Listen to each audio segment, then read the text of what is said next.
I never asked for gratitude, not for every check, every favor, every bill I paid when they were in trouble. I simply believed that family was about support.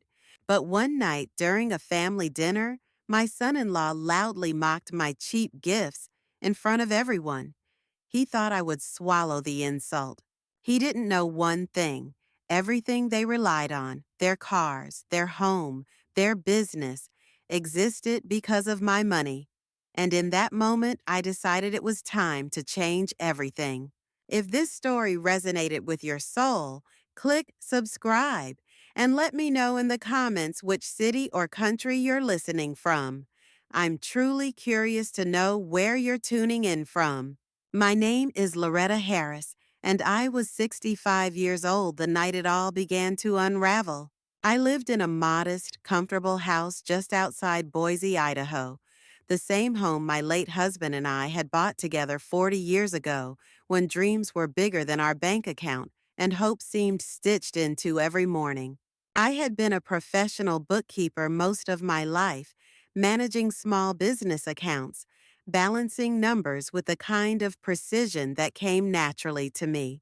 After Harold passed away, I eased into retirement, spending more of my time in the garden and volunteering at the local library. I lived simply but fully, and I had always believed that my family was my richest investment. Every Sunday, it was tradition for my daughter Sarah, her husband Derek, and their two little boys to come over for dinner. It was a tradition I had insisted on keeping even when life got busier for them, even when the boys had soccer games or birthday parties to attend. Sunday night at Grandma's was supposed to be non-negotiable, a small anchor in the fast-moving current of their lives. That evening was no different, at least at first. I spent the afternoon preparing the meal: meatloaf, roasted potatoes, green beans with almonds, and a lemon meringue pie for dessert. The house smelled warm and welcoming, the way it always did when something was baking. I set the table with the good dishes, the ones Harold and I had picked out together in a tiny store on our honeymoon trip to Oregon. When they arrived, the boys tumbled in first, bringing with them a gust of cold air and noisy energy. Sarah followed, her arms laden with jackets and backpacks. Derek came in last, tapping away at his phone, barely looking up to say hello. I ignored the slight sting of that. It was Derek's way, always preoccupied, always a little impatient. Dinner started pleasantly enough. The boys chattered about school projects and soccer practice. Sarah told me about a new yoga studio opening downtown. I smiled, listening, refilling plates and pouring sweet tea, feeling that familiar, simple joy that came from seeing them all gathered around my table. At some point, I excused myself to retrieve the dessert. I had spent the morning whipping the meringue just right, making sure the peaks stood tall and proud, just the way Harold had liked it. As I returned to the dining room, I overheard Derek speaking in a tone louder than necessary, clearly meant to draw attention. "Guess we should be grateful it's not another one of her budget specials," he said with a laugh. "You know, the gifts you have to pretend you like because they look like they came from the clearance bin at the dollar store." The words hung in the air like a slap. For a moment, I thought maybe I had misheard, but the way Sarah pressed her lips together and stared down at her plate told me I hadn't. The boys giggled, not understanding but sensing the permission to laugh. Derek, still smiling, glanced around the table as if expecting everyone to join in on the joke.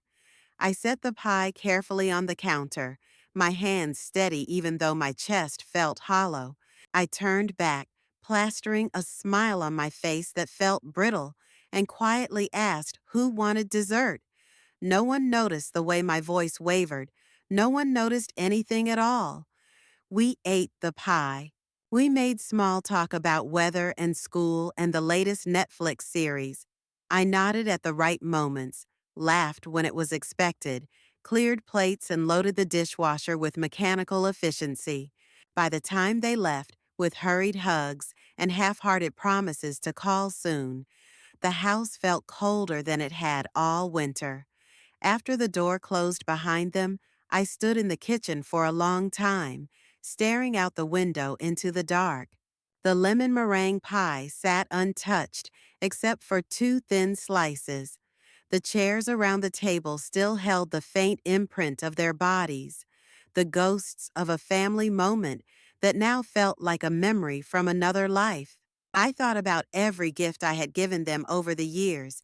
The down payment for their first home when Sarah had called me crying because the bank wouldn't approve the loan. The used car I bought for Derek when his broke down and they couldn't afford a new one. The checks slipped into birthday cards. The grocery store gift cards tucked quietly into Sarah's purse when I knew they were struggling. I hadn't done it for thanks. I hadn't done it for recognition. I had done it because they were family, because helping them had felt like breathing, automatic, necessary. And now, my life, my sacrifices, my love had been reduced to a punchline. I sat down at the table, my hands resting flat on the wood, and for the first time in a long time, I let myself feel the full weight of that moment, the sadness, the betrayal, the realization that somewhere along the way, they had stopped seeing me as a person and started seeing me as an obligation. The clock in the hallway ticked steadily on. Outside, the stars blinked cold and distant. Inside, something quiet and resolute began to harden in my chest. They thought I would swallow the insult. They thought I would keep giving. They thought wrong. The next morning, I went about my routines, as if nothing had changed, but everything had. I watered the potted plants in the living room, folded the laundry that had been waiting in the basket for days, and made myself a modest breakfast. Yet every movement felt detached, mechanical, as if I were only pretending to inhabit my own life. I replayed Derek's words in my mind over and over, the way a tongue probes a sore tooth. Each time, it stung a little more. I thought about the way Sarah had looked away, the way no one had corrected him, not even gently. I thought about how small I must have seemed to them in that moment, how disposable.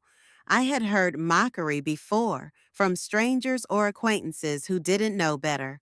But from my own family, from the people I had nurtured and supported and sacrificed for, it was something else entirely. It wasn't just a comment about gifts or money. It was a declaration. It was a boundary they had drawn without inviting me to the discussion. I spent the day cleaning the house from top to bottom, scrubbing floors and polishing furniture until the wood gleamed and my back ached. It wasn't that the house needed it. It was that I needed it. The ritual of reclaiming my space, of wiping away the fingerprints of people who no longer valued what I gave. Later in the afternoon, I sat down at the kitchen table with a pen and a notebook. I stared at the blank page for a long time before writing a single word at the top: debt. I wasn't thinking of revenge. I wasn't thinking of cruelty. I was thinking of fairness, of accounting.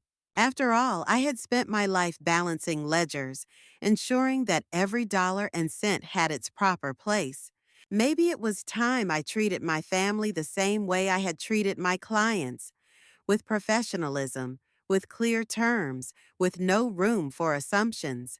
I listed everything out carefully, methodically. The $15,000 down payment for their house, the $8,000 for Derek's car when his transmission failed, the $5,000 I had given them when Sarah was laid off during the recession, the endless smaller sums, $500 here, $1,000 there, for medical bills, emergency repairs, unexpected expenses. By the time I finished, the numbers stared back at me like a silent accusation, not just the money, but the trust behind it, the belief that I was helping to build their future, never asking for repayment because love, I thought, didn't keep score. Apparently, I had been the only one who felt that way. As evening fell, I fixed myself a cup of tea and sat by the window, watching the lights come on in the neighborhood houses. I imagined the conversations happening inside those homes, ordinary and mundane, full of small kindnesses and irritations. I wondered if anyone else ever realized how easily kindness could be mistaken for weakness, how the more you gave, the smaller you seemed to become in the eyes of those who took. That night, Sarah called. Her voice was bright, casual, as if nothing had happened. She asked if I wanted to come over next weekend, maybe bring a dish for the neighborhood barbecue they were hosting. I listened to her speak, feeling the distance in every syllable, the shallow familiarity that no longer fit between us. I told her I would think about it. I didn't mention the list. I didn't mention the hollow ache still sitting under my ribs. I hung up and sat in the dark for a long time afterward, the quiet ticking of the kitchen clock my only company. In that darkness, a realization bloomed, slow and undeniable. I had been playing a role for years without realizing it. The good mother, the generous grandmother, the background figure who smiled and helped and gave without ever asking for anything in return. But roles, like debts, could be rewritten. They had laughed at my cheap gifts. They had forgotten that sometimes the most valuable gifts are invisible until they are taken away. I wasn't angry, not exactly. I was awake, and I was about to remind them exactly how much I had given and how easily it could be undone. The morning after Sarah's phone call, I woke earlier than usual.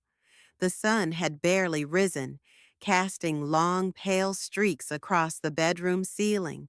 I lay there for a moment, staring at the familiar cracks in the plaster, the ones Harold used to promise he would fix but never quite got around to. Those cracks felt oddly comforting now, imperfections that had stayed true even when everything else had shifted. I rose and dressed slowly, pulling on an old cardigan with loose threads at the elbows. The house was silent except for the low hum of the refrigerator and the occasional creak of the wooden floors under my feet. I made a strong pot of coffee, poured a cup, and carried it with me to the kitchen table where my notebook still lay open from the night before. The word debt stared up at me, stark and bold. I turned the page and began again, this time creating a ledger the way I would for any new client. Clean columns, clear headings, precise dates and descriptions. I started at the beginning. The year Sarah and Derek got married, they struggled. They had dreams bigger than their wallets, and Harold and I had been only too happy to help. I wrote down the $10,000 we had given them as a wedding gift, intended originally for a honeymoon they never took. Instead, they put it toward rent, groceries, and their first broken down car. Then came the down payment on their house. They had found the place on a quiet street with a crumbling porch and peeling paint, but good bones, as the realtor had said. They didn't have enough saved, not even close. I remembered sitting at this very table, writing a check for $15,000, feeling only warmth at the idea of giving them a foundation to build their life on. Next, the small business venture Derek had started, a cafe downtown that was supposed to be their big break. He needed investors, he said. Banks wouldn't lend to him without substantial backing. I co-signed the loan and contributed $25,000 of my own savings to get them started. I hadn't even hesitated. I jotted it all down carefully. The medical bills when Sarah broke her ankle slipping on ice and insurance didn't cover the full surgery costs, $200. The replacement vehicle after Derek totaled his car and needed reliable transportation to keep the cafe running, $8,000. The groceries during the long months when Derek's business barely broke even, small amounts each week, $100 here, $200 there, accumulating into thousands over time. The Christmas gifts, the birthday checks, the emergency cash slipped quietly into Sarah's hand when I noticed her stressed expression and tight smiles at family gatherings. I worked through the morning, my coffee growing cold beside me, the list growing longer and longer with every line. By noon, I had an exact figure, over $75,000. $75,000 that I had given them across the years, believing it was a gift of love, an investment in their happiness. I leaned back in my chair, the pen slipping from my fingers. It was staggering, not just the money, but the generosity that had been taken for granted, folded into the background of their lives like wallpaper they no longer even noticed. It wasn't about the money. It had never been about the money. It was about the ease with which they had dismissed it all. The casual cruelty of that laugh at the dinner table, as if I were some well-meaning fool handing out trinkets while they built their world on the foundation I had quietly paid for. I closed the notebook and stared at it for a long time. This wasn't just a list anymore. It was a record of my place in their lives, and a reckoning of how easily they thought they could erase it. I went to my filing cabinet in the study, pulling out old folders thick with receipts, loan agreements, bank transfers. I wasn't as sentimental as Sarah believed. Years of bookkeeping had taught me that good intentions were no excuse for sloppy records. I sorted through the paperwork meticulously, creating a second file labeled Evidence. I scanned copies into my computer, organized them by year, saved backups onto a flash drive I wore around my neck. By the time the sun dipped low in the sky, painting the kitchen walls in deep amber, I had a dossier strong enough to stand up in any court if it came to that. I wasn't preparing for a legal battle, not yet, but I knew now that the rules had changed. No more silent giving, no more hoping they would see the unseen. I had given them years of grace. Now I would give them the truth, written in numbers they could not laugh away. I packed the documents carefully into a leather folder, the same one Harold had given me when I started my bookkeeping business. It felt fitting somehow that it would hold the last accounting of a chapter I had never wanted to end this way. The night came in quietly. I sat by the window with a fresh cup of tea, the list heavy in my lap, and watched as the world outside settled into sleep. Inside, I stayed wide awake and ready. I spent the next morning in town, moving through errands with a focus I hadn't felt in years. The old bank building loomed ahead, solid and indifferent under the overcast sky. I tightened my grip on my leather folder and pushed open the heavy glass door. The familiar scent of paper, ink, and faintly metallic air washing over me. Inside, I asked to speak with Mr. Conway, the branch manager who had helped Harold and me refinance our home decades earlier.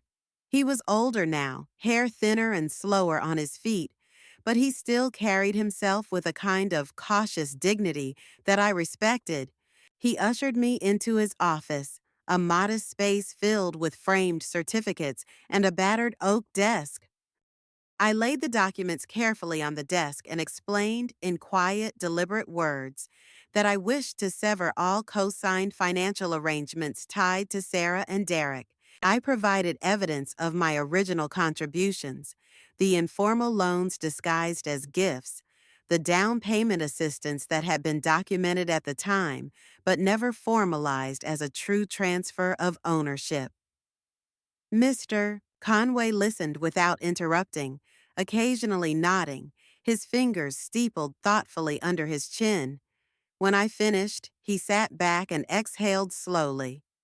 "It will cause complications," he said. "I understand," I replied. "Family often expects silence in these matters." "I've been silent long enough," I said. He nodded again, more firmly this time, and began drafting the necessary paperwork. I signed forms to remove myself as a guarantor from Derek's business loans, effective immediately. I filed a notice of claim on the house down payment, establishing that it had been a loan, not a gift, thereby voiding certain favorable terms they had enjoyed with the mortgage lender. It wouldn't happen overnight, but the ripples would start soon enough. After the bank, I walked 2 blocks down to a small law office, tucked between a florist and a dry cleaner. I had made an appointment with a real estate attorney, Ms. Reyes, a sharp woman in her 40s with a reputation for discretion and tenacity. She reviewed the copies of receipts and bank transfers I had brought, nodding approvingly at the neatness of my record keeping.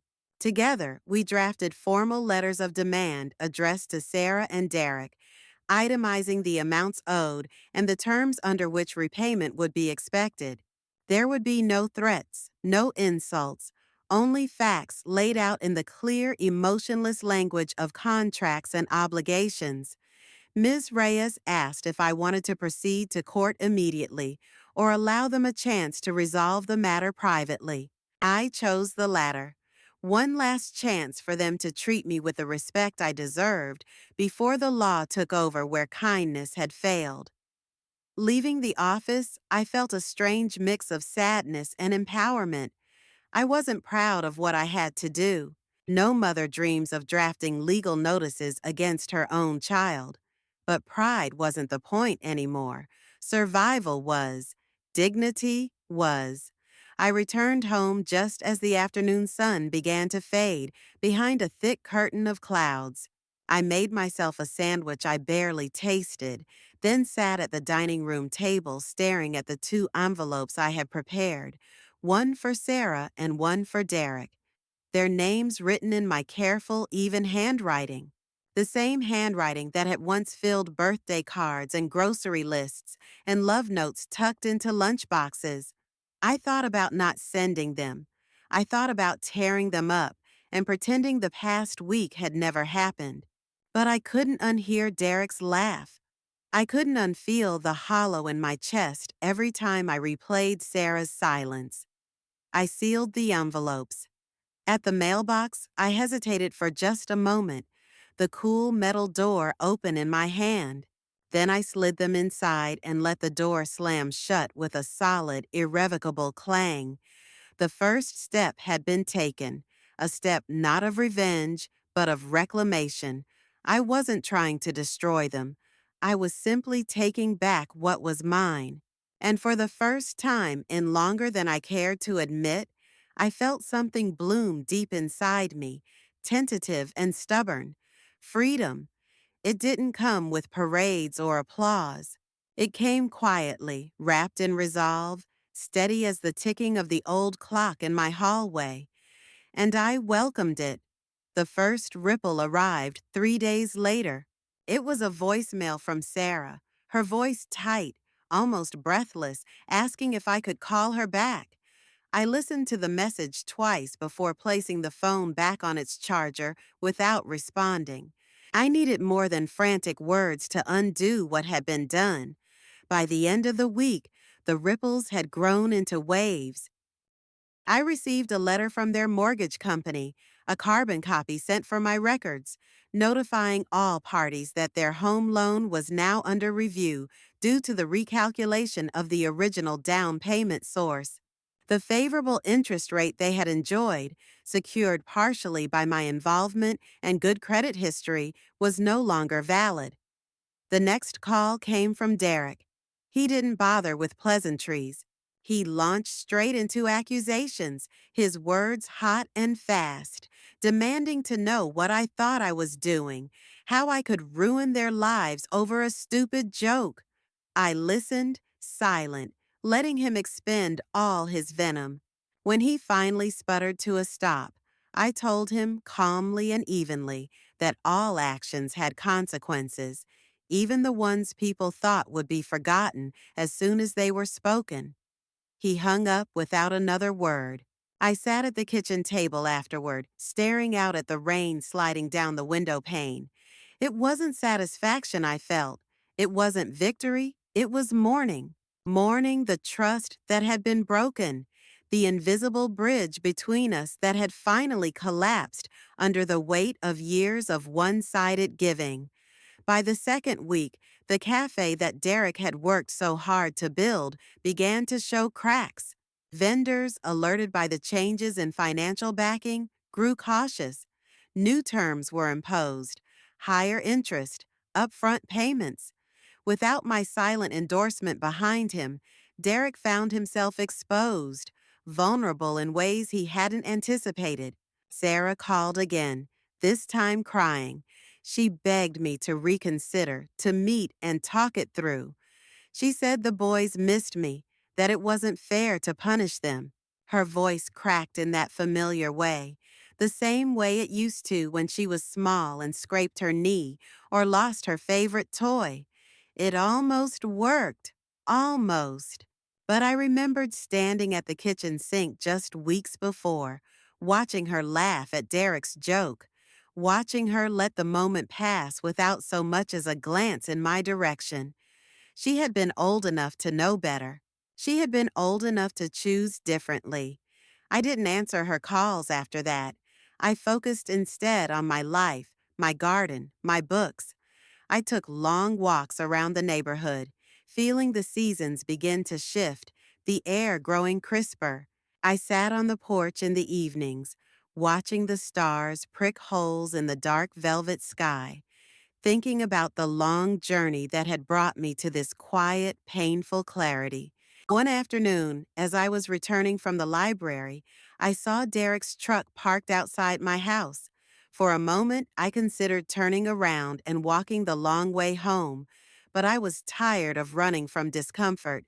I walked straight up the path, my keys jangling faintly in my hand. He stood as I approached, arms crossed over his chest, anger radiating off him like heat from sun-baked asphalt. "You're going to destroy everything we built," he said. I looked at him, really looked at him, and saw not a villain, but a man who had mistaken generosity for obligation, kindness for weakness.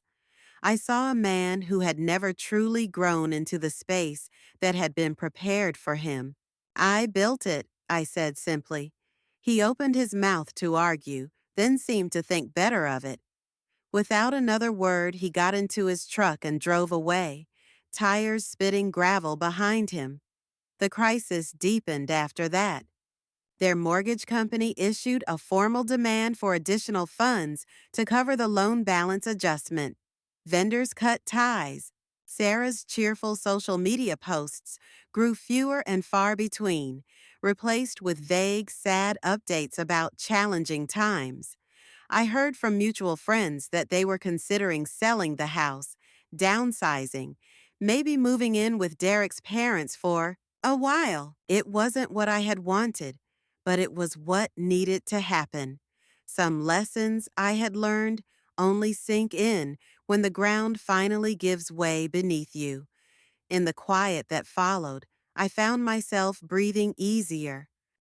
The grief was still there, heavy and familiar, but beneath it, something new was growing, a kind of peace, not the peace that comes from everything being okay, the peace that comes from finally, irrevocably choosing yourself. In the days that followed the collapse of their carefully curated lives, I found myself moving through my routines with a clarity I hadn't felt in years. The air smelled crisper somehow. The simple act of walking through my home, touching the worn banister Harold had varnished by hand, felt like reclaiming something I had not even realized I had lost. I kept waiting for the guilt to find me. It didn't. Instead, something different settled into my bones, something sharper and cleaner, a kind of awakening that made the world look slightly different, as if the edges of things had been sharpened while I wasn't paying attention.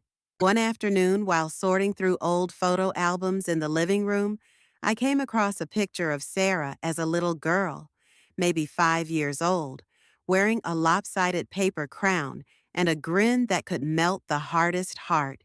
I sat back, the photo trembling slightly in my fingers. I remembered the party clearly, how she had insisted on making decorations herself, how she had sobbed when the cake collapsed in the oven, and how Harold had run out to the store to buy another one without a word of complaint. We had always been the safety net, the unspoken assumption that no matter what, we would catch her before she hit the ground. Maybe that had been the mistake. I thought about every time I had written a check, offered a loan, bailed them out quietly so they wouldn't feel the sting of real consequences. I thought about how I had convinced myself it was love, and it was in its own way. But somewhere along the line, love had blurred into enabling, and generosity had hardened into silent expectation. I had trained them to see me as a resource, not as a person. The realization stung, but it also freed me. I was not responsible for the choices they made after accepting my help. I was not responsible for the entitlement that had festered in the absence of gratitude. I was not responsible for the fact that somewhere along the way, they had stopped seeing me altogether. They had seen only what I could provide. And when I stopped providing, they called it betrayal.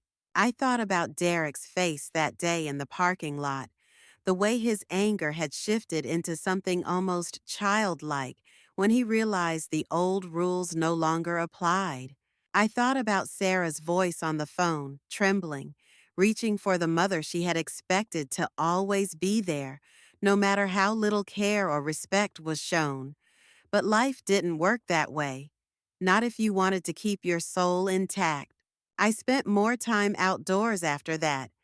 I dug my hands into the garden soil, feeling the strength in my fingers return with every stubborn root I pulled free. I pruned back the rose bushes Harold had planted, watching them spring back stronger after each careful cut. Sometimes growth required a little brutality. Sometimes survival demanded pruning things that refused to bloom. I began to rebuild my days around what nourished me, not what drained me. I joined a book club at the library, where women my age gathered to debate characters and plot twists and laugh until the windows steamed. I signed up for a pottery class at the community center, shaping clay with clumsy fingers, marveling at how satisfying it felt to create something messy and imperfect and entirely my own. At night, I lit candles and listened to music, real music, not the half-heard noise that used to fill the background of frantic Sunday dinners. I read novels that made me cry, and memoirs that made me laugh, and poems that left me sitting in the dark, feeling the strange, beautiful ache of being fully alive. I wasn't lonely. I wasn't broken. I wasn't less because they had decided I was inconvenient. I was whole. I thought often about the word cheap, the careless insult Derek had thrown across the table that day, how small he had tried to make me feel, how wrong he had been. Because the truth was, my gifts had never been cheap. They had been priceless: my time, my love, my sacrifices, my belief in a future I would never fully get to enjoy. I wasn't ashamed of any of it, but I wasn't going to offer it blindly anymore. There was power in knowing where your worth began and where it ended. There was peace in choosing who deserved your tenderness and who did not. By the end of that month, I had written a new list, not of debts owed, not of wrongs suffered, but of things I wanted to do, places I wanted to see, experiences I wanted to claim for myself without apology. It wasn't a bucket list. It was a declaration, a promise to the woman I had been, to the woman I was still becoming. The awakening was quiet, but it was complete, and this time no one could take it away from me. The calls started coming more frequently. First from Sarah, sometimes twice in one day, her voice increasingly desperate in each message she left. Then from Derek, though his messages were different, short, angry bursts demanding to know what I thought I was doing, how I could be so heartless after everything we had been through together. I didn't return the calls. It wasn't that I didn't hear the sorrow or the fear in Sarah's voice. I heard it clearly, slicing through the bravado they had wrapped themselves in for so long.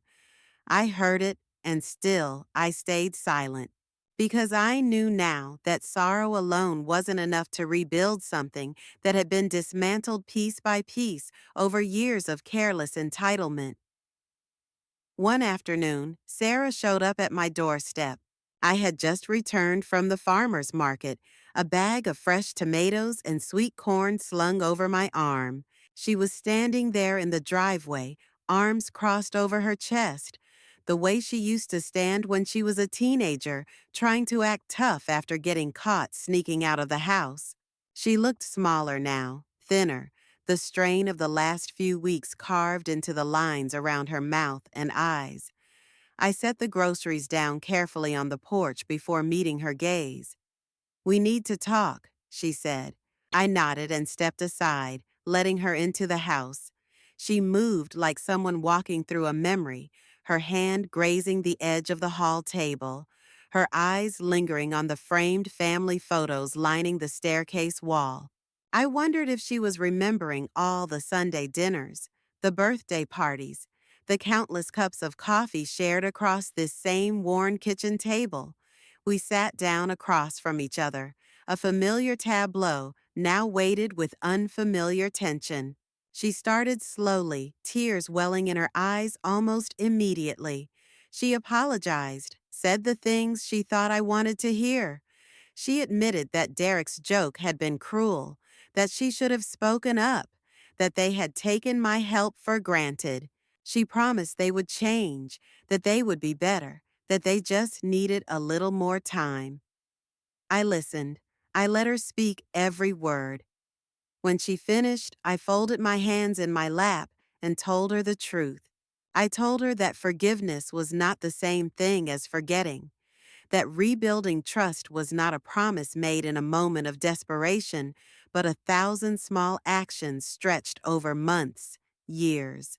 That I was willing to have a relationship with her again, but it would not be the same relationship she had always expected. It would not be built on silent giving and grateful taking. It would be built on respect, and respect had terms. I told her the financial matters would stand as they were, no rescinding of demands, no wiping of slates. What was owed would be paid, in full or not at all, but it would no longer be ignored. Sarah cried harder than pleading, asking if we couldn't just start fresh, like pressing a reset button on a board game. But life wasn't a game, and some moves couldn't be undone. After she left, Derek tried his hand at persuasion. He sent flowers, expensive ones in grand arrangements that looked more like apologies meant to be seen than felt. He left notes that swung wildly between anger and remorse. He even showed up once, standing awkwardly on the sidewalk, hands shoved deep into his jacket pockets, staring at the house, but never making it to the door. I watched him from behind the curtains, feeling nothing but a strange kind of pity. He still didn't understand. None of their gestures came from acknowledgement. They came from fear. Fear of losing comfort, fear of losing safety, fear of losing access to what they had never really appreciated. Not once did either of them ask how I was feeling. Not once did they ask what I needed. It was still about them, their pain, their struggle, their inconvenience. I stayed silent. I stayed still. I tended to my garden, pulling weeds with slow, deliberate hands. I baked bread from scratch for the first time in years, the yeasty smell filling the house with a warmth that felt like belonging. I took myself to movies, to concerts in the park, to coffee dates with new friends who asked about my day and listened without expectation. Every now and then, Sarah would send another message, each one shorter than the last, each one tinged with a little more bitterness, a little more resignation. She was beginning to understand, I think, in those final failed attempts to pull me back into the role they had assigned me long ago. I was not returning to it. I had outgrown it. The last message came on a Tuesday evening, simple and stark. "We miss you, but I guess you've made up your mind." I didn't reply, because she was right. I had made up my mind. And for once, I wasn't making it up to please anyone else. I was making it up to save myself. The quiet that followed was not the oppressive kind I had once feared. It wasn't a silence that pressed down on me, making the house feel bigger or emptier. It was a living, breathing thing, a silence that gave me space to remember who I was before I became a shadow behind other people's needs. Each morning, I woke to the sound of birds outside my window, not to the buzzing of a phone filled with demands disguised as affection. I began my days not with lists of errands for others, but with slow stretches of sunlight creeping across the kitchen floor and the scent of fresh coffee drifting from the pot. I spent long afternoons in the garden, digging my hands into the rich earth, feeling the pulse of life beneath my fingertips. I planted rows of tomatoes and peppers, lined the walkway with lavender, filled the front yard with wildflowers that welcomed bees and butterflies. The garden became a place of quiet prayers, each seed I placed in the ground a promise to myself to keep growing, no matter what had been lost. Often while I worked, my mind wandered back to Harold. I remembered the way he used to whistle under his breath when he mowed the lawn, the way he always left his boots outside the door even when it rained. I could still see him at the kitchen table, reading the newspaper with his glasses perched low on his nose, tapping his fingers against the ceramic coffee cup he loved. His absence was still a hollow place inside me, but it no longer hurt in the same raw way. It had softened, becoming part of the landscape of my days, much like the old oak tree in the yard, weathered, familiar, and strong. Harold had been my first great love, the man who taught me that partnership was about lifting each other up, not weighing each other down. For a long time after he passed, I thought I would never find that kind of companionship again. I had resigned myself to living out my years alone, wrapped in memories, but life, it seemed, wasn't finished surprising me. It started simply, as most important things do. An old friend, Walter Mason, who had lost his wife around the same time I lost Harold, began stopping by after his morning walks. At first, it was just for a quick cup of coffee, a shared laugh about the stubborn squirrels raiding my bird feeders. Then came longer visits, evenings spent talking on the porch about books we were reading, memories of a town that had changed around us while we stayed mostly the same.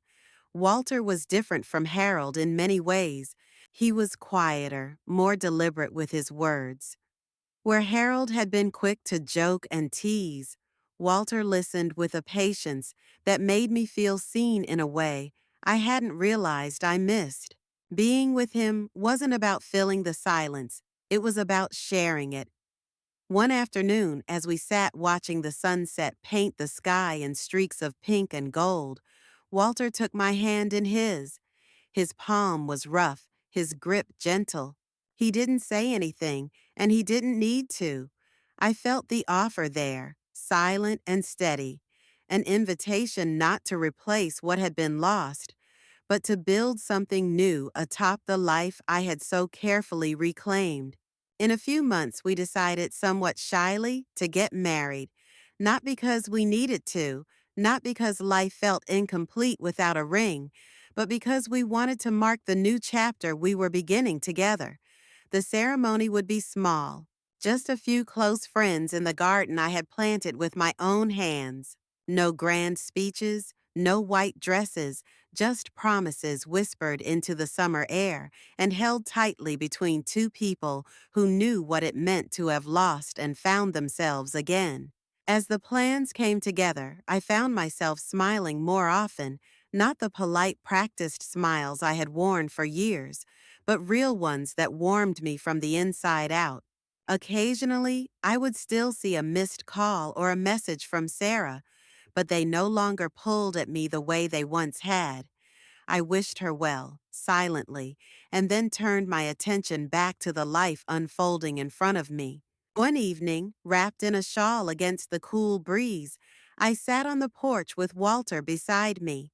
The stars blinked awake in the dark velvet sky, and the wind chime sang its gentle music above our heads. I thought about Harold and smiled, knowing he would have approved. I thought about Sarah and Derek and felt no bitterness, only a distant kind of gratitude for the painful lessons they had taught me. This was my life, not a second-hand existence borrowed from someone else's dreams, not a waiting room for other people's priorities. It was mine, and it was beautiful. For the first time in a long, long while, I was not looking back.